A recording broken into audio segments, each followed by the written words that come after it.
আজকে আল্লাহর হুকুম না মানার কারণে আমাদের দুরবস্থা। নাইলে কোরআন, হাদিস, ইতিহাস তিন জিনিস দেখলে দেখা যায় মুসলমানের দুরবস্থার কোনো কারণ ছিল না। তিন জিনিস যদি তাকাই তাইলে মুসলমানের দুরবস্থার কোনো কারণ ছিল না। কোরআনে দেখলেও দেখি কোনো কারণ নাই, হাদিসে দেখলেও দেখি কোনো কারণ নাই, ইতিহাসের পাতা দেখলেও দেখা যায় কোনো কারণ পাওয়া যায় না। কিন্তু মুসলমানের দুরবস্থা কেন? আজকে যে উম্মতে মুহাম্মদী, মুসলমান বাদ দিলাম, আমরা সব উম্মতে মুহাম্মদী, আমাদের দুরবস্থার কারণ হবে কেন? আজকে সারা দুনিয়ায় মুসলমানের দুরবস্থা। যুবক, বৃদ্ধ, নারী, পুরুষ সবাই দুরবস্থার শিকার। কেন? টাকার তো অভাব নাই। মুসলমানের চেয়ে টাকা বেশি আল্লাহ কাউকে দেন নাই। যদি দিতেন তাহলে মুসলমানের চেয়ে বড় টাকা কারো কাছে থাকতো, কিন্তু মুসলমানের চেয়ে বড় টাকা তো কারো কাছে নাই।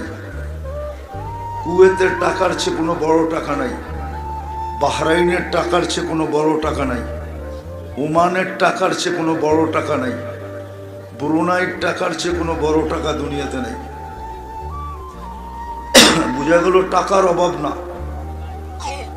সংখ্যাও তো মুসলমান 250 কোটি। যেই দিন 313 জন ছিল ওই দিন এই দুরবস্থা ছিল না। আজকে 250 কোটি, দুরবস্থা কেন? মুসলমানের চেয়ে বেশি কাপড় দুনিয়াতে কেউ পরে না।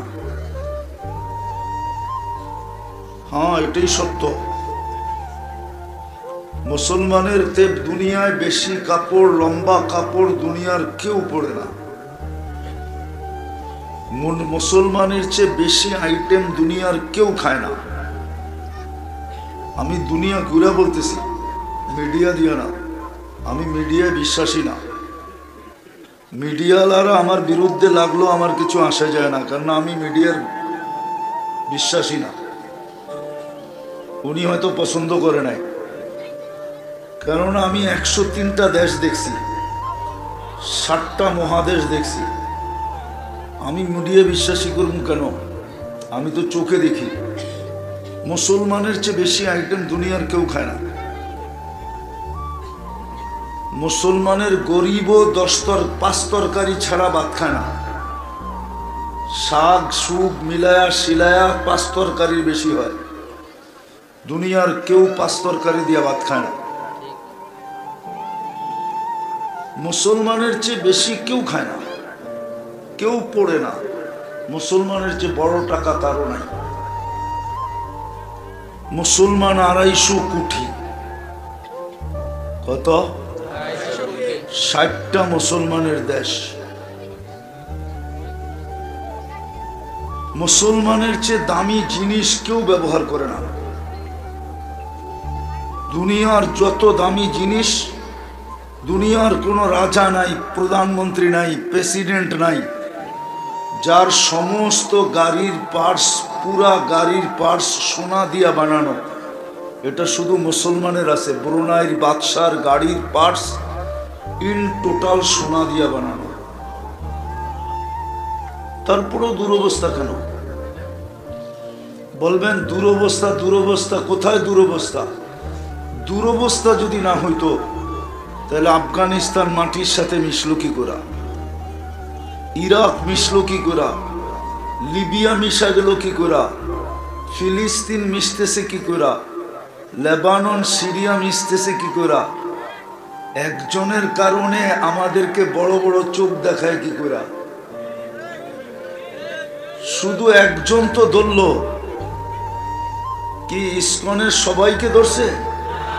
ইসকন নিষিদ্ধ হয়েছে? শুধু একজনরে ধরছে। আমাদেরকে বড় বড় চোখ দেখায় না? দেখায় না।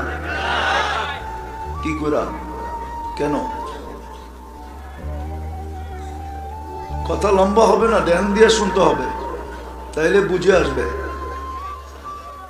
আরো দুরবস্থা দেখাই। 60টা দেশ, 250 কোটি সংখ্যায়, দুনিয়ার সবকিছু। বলো এটা লালমাই থানা? এই সদর কুমিল্লা সদরে যত কাপড় ব্যবহৃত আলমারিতে আছে। আপনি ইউরোপ গেছেন? আমেরিকা, কানাডা, আপনি গেছেন? আপনি কেউ গেছে এখানে? এত ব্যবহৃত কাপড় ইউরোপের কোন দেশেও নাই। কেননা ওদের কাপড় ব্যবহৃত হওয়ার লগ রাস্তার ভিতরে পুরান কাপড় রাখার বক্স রাখা আছে, একটু পর পর ওটার ভিতরে নিক্ষেপ করে। আমাদের দেশে যত কাপড় ব্যবহৃত আলমারিতে আছে। তারপরেও তো ইসরায়েলের বিরুদ্ধে 2 বছরে 2টা সেমিনারে, বাৎসরিক 2টা জাতিসংঘের গত অক্টোবর, এই অক্টোবর, যারা বড় বড় কথা বলতো, বড় কথা বলে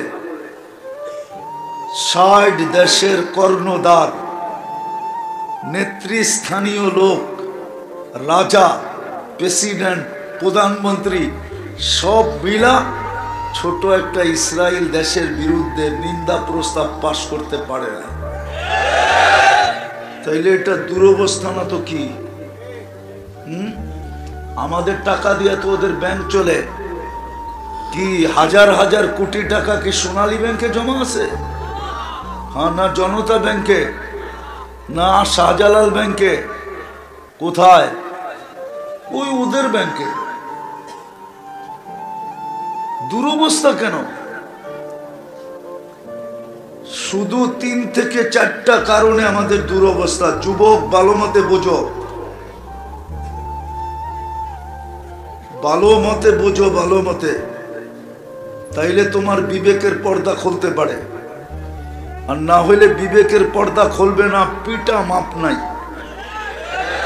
তুমি মনে করবা তুমি 14 তারিখ উদযাপন করো, এই জন্য তোমাকে মাফ করে দিবে। তুমি মনে করো ওদের স্টাইলে চুল কাটো, এই জন্য তোমাকে কিছু বলবে না। তুমি মনে করো লালমাইতে ধুমধামে 31st নাইট উদযাপন করো, এই জন্য তোমাকে কিছু বলবে না। তুমি ওনাদের রঙে রঙিন, এই জন্য তোমাকে কিছু বলবে না। যারা ওদের রঙে রঙিন হয় আর বাবে আমাকে কিছু বলবে না, ওরা ভুলের জগতে আছে, ভুলের জগতে। ওরা তোমার আমার রূপরেখা দেখে না, ওরা অনলাইন দেখে, অনলাইন। তোমার সমস্ত আইডি কার্ডের ডাটা ওদের কাছে আছে, সমস্ত, এটাকে কি বলে, জন্ম নিবন্ধনের ডাটা ওদের কাছে আছে। ওরা দেখবে তুমি ওইখানে ধর্মের জায়গায় কি লেখা আনছো। যদি ইসলাম লেখা থাকো তোমাকে পিটাবে, রূপরেখা তোমার দেখবে না। আমার কথা মাইনা নাও, আমার কথা মানো। তোমার এই জিন্সের প্যান্ট দেখবে না, টি শার্ট দেখবে না। আর 14 তারিখে ফুল দেওয়া, আর হোটেলে বৈশা খাওয়ানো, আবার বাড়িতে পার্সেল দিয়ে দেওয়া, তারপরে I.U ওর থেকে চাওয়া, এগুলা কিচ্ছু দেখবে না। এই নিশায় থাকলে ভুলে থাকবা, মাইরা সাইজ করে ফেলবে। বিদায় কোনো লাভ হবে না ওদের সাজে সাইজা। তোমার ডাটা ওদের কাছে চলে গেছে। কয়েকদিন আগেই তো পেপারে আসছে, ডেলি আসতেছে। তোমার জন্ম নিবন্ধন বলো, আর আইডি বলো, আর ভোটার বলো, সব ডাটা ওদের কাছে দেখবে। আর ধরে ধরে বাড়ির থেকে বাড়ি করে পিটাবে। কিচ্ছু করতে পারবে না, আল্লাহ তোমার সাথে নাই। হুজুররা খামাখা চিৎকার দেয়, এই স্লোগান দুনিয়াতে প্রসিদ্ধ হয়ে গেছে। মুসলমানের সাথে বর্তমানে আল্লাহ নাই, এই জন্য ওরা স্লোগান দেয় মা ওয়াদ্দাআহুম রাব্বুহুম। এটা ইন্টারন্যাশনাল স্লোগান, হাই লেভেলের স্লোগান। এটা জনগণ জানে না, বলে আপনি জানলেন কোত্থেকে? ওটা পরের খবর। ওরা এটাতে বিশ্বাসী, মুসলমানের সাথে আল্লাহ নাই। থাকলে আমরা একের পর এক মাটিতে মিশাই কি করে? একটু বিবেক দিয়া ভাবো, যেখানে ইব্রাহিম আলাইহিস সালাম শুয়ে আছে ওইখানে বোম ফাটে কি করে? 1 বছর তো ইব্রাহিম আলাইহিস সালাম ঘুমাইতে পারতেছে না। নবীরা কবরে জীবিত, মানে কি মানে না জানি না, হুজুররা মানেন নবীরা কবরে জীবিত? হ্যাঁ, ইব্রাহিম কে? খলিলুল্লাহ। একজন হলো হাবিবুল্লাহ আর একজন হলো কি? দুটাই উপাধি আল্লাহ বানাইছেন। একজন বাবাকে দিছেন, একজন ছেলেকে দিছেন। ইব্রাহিম আলাইহিস সালাম বাবা, মুহাম্মদুর রাসূলুল্লাহ ছেলে। নাইলে উনি দোয়া করলেন কেন? আনা সামরাতু আবি আনা দুআউ সামরাতি আবি ইব্রাহিম, আমি আমার বাবা ইব্রাহিমের দোয়ার ফল। ছেলেকে দিছেন হাবিবুল্লাহ, বাবাকে দিছেন খলিলুল্লাহ। খলিল ঘুমাইতেছে, আমি চোখে দেখে আসছি 14 বছর আগে, মিডিয়ায় দেখি নাই। খলিল কেমনে ঘুমায় ওইখানে? সারাক্ষণ বোম পড়তেছে, আর ওইখানে বোম ফাটে কি করে? আল্লাহ দেখে না তো দেখে না কেন? প্রতিরোধ করে না তো করে না কেন? ফেরেশতা পাঠায় না তো পাঠায় না কেন? আবাবিলকে হুকুম দেয় না তো দেয় না কেন? সবচেয়ে বেশি আবাবিল তো ফিলিস্তিনে, দুনিয়ার সবচেয়ে বেশি আবাবিল ফিলিস্তিন। আবাবিলের বাড়ি ফিলিস্তিন। মক্কায় আসলো ওইখান থেকে উড়ে আসে, মক্কায় তো আবাবিল থাকে না। আবাবিলকে হুকুম দেন না কেন? স্লোগান সত্য, আর থাকবে তো থাকবে কি করে? দেখাবো আমি 3-4টা দেখাবো, তারপরেই শেষ। ভালো মতো শুনতে হবে, এইখান থেকে চলে যেতে হবে। দুনিয়ার কোনো পরিচয় চলবে না। যদি চলতো তাহলে 100বার আবু তালেবের কবর আমাকে কাঁদাইতো না। আমি 100বার দেখছি। আমি চিনি আবু তালেবের কবর কার পাশে, কোন জায়গায়। অক্টোবরের 17 তারিখ আমি মক্কা ছিলাম। স্বাধীনতার সময় আমি দেশে ছিলাম না। আমি 18 জুলাই বাহির হয়েছি বাংলাদেশ থেকে। আমার ইংল্যান্ড সফর ছিল। 4 তারিখে রাত্রে আমি কানাডায় যেতেছিলাম। সকালে যখন নামছি তখন শুনছি যে স্বাধীন হয়ে গেছে। আমি আকাশে ছিলাম স্বাধীন যখন হয়। এই জন্য বলতেছি, ভালো মতে আওয়াজ না, আওয়াজ না। কিভাবে ফাটে বোম? ইব্রাহিম তো ঘুমায়, খলিলুল্লাহ শুধু উনি তো ঘুমায় না, মুসা আলাইহিস সালামও তো পাশে ঘুমাইতেছে। ওয়াদিয়ে মুসা ফিলিস্তিনে। শুধু আসি ওয়াদিয়ে মুসা না তো, ওদিকে এদিকে এদিকে 70 জন নবীর কবর চিহ্নিত আছে ফিলিস্তিনে, যেইখানে মুসলমানদের প্রথম কেবলা, যেইখানে 1.25 লক্ষ নবীদের সম্মেলন হয় মেরাজের রাত্রে। রুহানি সম্মেলন না, সশরীরে সম্মেলন। সশরীরে সম্মেলন হয়েছে না, মানে না? সত্য তো? আমাদের নবীজি ইমামত করছেন, নামাজ পড়াইছেন, খুতবা দিছেন, তারপরে আরশে গেছেন।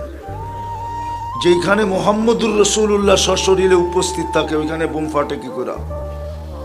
আপনি উম্মত বটে, চিনেন না নবীকে, কি করে ফাটে? শুধু 4 কারণে ফাটতেছে। আজকে আল্লাহ আমাদের পক্ষে না, শুধু বাঁচায় রাখছেন আরেক কারণে, নাইলে আমরা বাঁচার যোগ্য না। কুমিল্লার মানুষ ভালো মতে বোঝেন, বাঁচার যোগ্য না। ওই দিন কুমিল্লা মাটির নিচে চলে যাওয়া উচিত ছিল, যেদিন সন্তান পুলিশ লাইনের সামনে বাপকে গুলি করে মারছে। ওই দিন মাটির নিচে চলে যাওয়ার কথা ছিল। আমি সত্য বলতেছি, কিতাব গাইটা বলতেছি।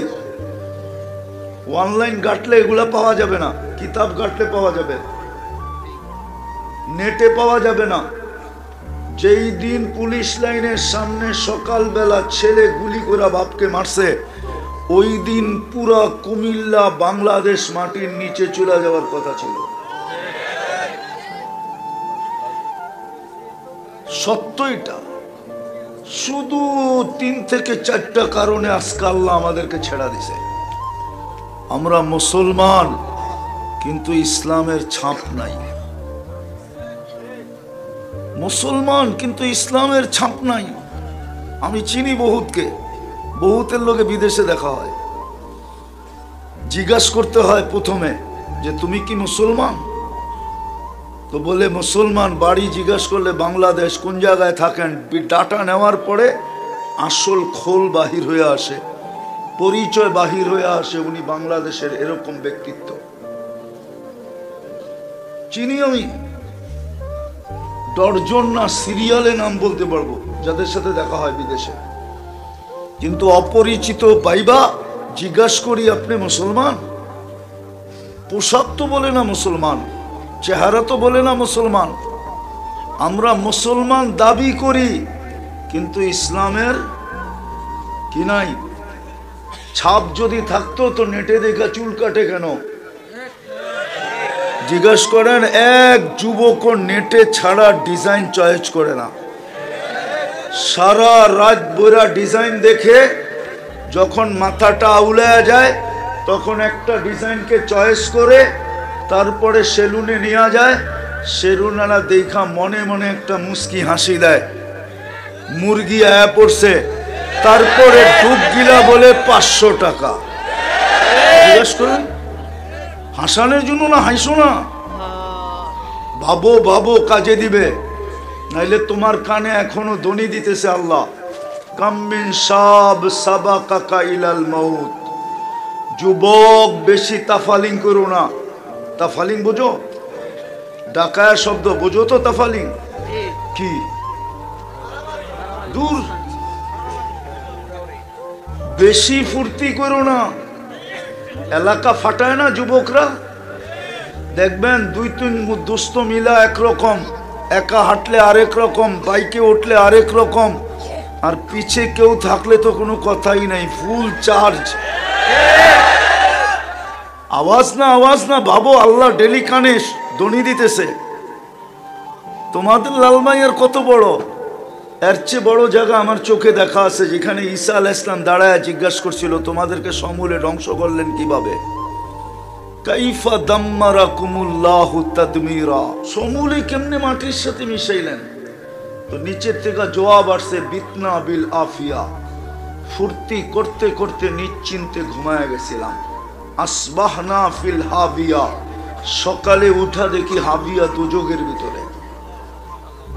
হইতে পারে সারা রাত্র নেট দেখতে দেখতে ঘুমায় যাবা, সকালে উঠা দেখবা আরেক জায়গায়। এই জন্য আল্লাহ ধ্বনি দেয়, ভালো মতে শুনো, কাম্মিন সাব সাবাকা ইলাল মাউত। কত যুবককেই তো যৌবন সহ কবরের কোলে শোয়ায় দিলাম, তোকেও শোয়ায় দিতে পারি। সাবধান। আমাদেরকেও বলে, লা তাফরাহ বিদুনিয়া ইকা, সামান্য দুনিয়ার কিছু পায়া। চড়াই পাখি আর কত বড়, আর এটা রানলে ঝোল হইব কত? মনে হয় বোঝেন নাই। চড়াই পাখি 20 কেজি ওজন না? কতটুকু ওজন? আদা 6টা ওজন না। ও রানলে আর ঝোল হইব, পাক করলে আর ঝোল হইব কতটুকু? বাংলাদেশের কত বড়, কতটুকু বড় বাংলাদেশ? মানচিত্রে তো দেখা যায় না চশমা ছাড়া, জুম করে দেখতে হয়। ওই দেশের সামান্য পথ পাইলেই দেখি আর জমিনে হাঁটে না, তাও ইউনিয়ন পরিষদের পথ। দেশটাই কতটুক, ওর জেলাই কত, বিভাগই কতটুক, আর জেলাই কতটুক, থানাই কতটুক, আর ইউনিয়নই কতটুক। পিঁপড়ার সমান তো বড় না, তারপরও তো জমিনে হাঁটে না। মাঝে মাঝে দেখি তো। আল্লাহ বলে বেশি লা তাফরাহ, বেশি ফুর্তিতে মাতাল হয়েও না। ফা ইন্নাকা গায়রা মুখাল্লাদ, তুমি চিরঞ্জীব না। আজকে সূর্য বলতে বলতে লালমাইতে ডুবছে। লান আউদ ফি হায়াতিকা আবাদা, হতে পারে লালমার মানুষ কাল সকালে কেউ আমাকে উঠতে দেখবে না। আর শত জায়গা আমার চোখে দেখা আছে রাতের ভিতরে সাইজ। গত ডিসেম্বরে তুর্কির এক শহর ১.৫ লক্ষ লোক এক রাত্রে সাইজ। লালমাইতে কত ভোটার? কয়েক কোটি ভোটার, ঠিক না? হ্যাঁ, ২-৪-২০ লাখ, তাও না। ১.৫ লাখ তো মরে গেল তুর্কিতে এক শহরে ডিসেম্বরে, এই গত ডিসেম্বরে। এটাই বলে আল্লাহ, বেশি খুশি হইও না বাবা, আমার কাছে চলে আসতে হবে। অস্তিত্ব কে দিছে? জমিন ফাটায়া চলতেছি, হাঁটতে হাঁটতে গেলে দেখা যায় জমিন ফাটায়া চলতেছে। অস্তিত্ব কে দিছে? এই জন্যই তো আল্লাহ বলে আমা কুন্তা মা আম্মাহিনা, মনে পড়ে না এক ফোঁটা পানির বীর্য ছিলে। ফামান জাআলাকা দামা, তোকে রক্তে রূপান্তরিত কে করলো? ওমান জাআলাকা মুদগা, তোকে রক্তপিণ্ড থেকে রূপান্তরিত করলো। ওমান জাআলাকা ইযামা, তোর কঙ্কালটা কে তৈরি করলো? ওমান কাসা আলাইহি লাহমা, সুন্দরভাবে নিখুঁতভাবে গোশত আর চামড়ার আবরণ কে চড়াইলো? আমা কুনতা সগীরা, একটু কি মনে পড়ে না তুমি ছোট ছিলা? আমা কুনতা যায়ীফা, দুর্বল ছিলা? আমা কুনতা জাহিলা, তুমি অজ্ঞ ছিলা? আমা কুন্তা মিসকিনা, মার পেটের থেকে যখন আসছিলে তো তোমার মতো নিশ্চয় কেউ ছিল না। তোমাকে সাজাইলো কে? আরে কে সাজাইছে? আল্লাহর বলে মনে পড়ে না একটুও? আজকে তোকে চিৎকার দিতে হয় পিছর থেকে আইসা, মা গাররাকা বিরাব্বিকাল কারীম, আল্লাহর মতো দয়ালু সত্তার থেকে তোকে বিমুখ কে করলো? আল্লাহর চেয়ে বড় দাত, আল্লাহর মতো বড় দাতার থেকে তোকে বিমুখ কে করলো? সব তো আল্লাহই দিল। ২৪ ঘন্টা অক্সিজেন কে দেয়? কয় লিটার? ৫৫০ লিটার নেই ডেলি। বসে আছেন না এখানে, কিডনি ডায়ালিসিস হইতেছে।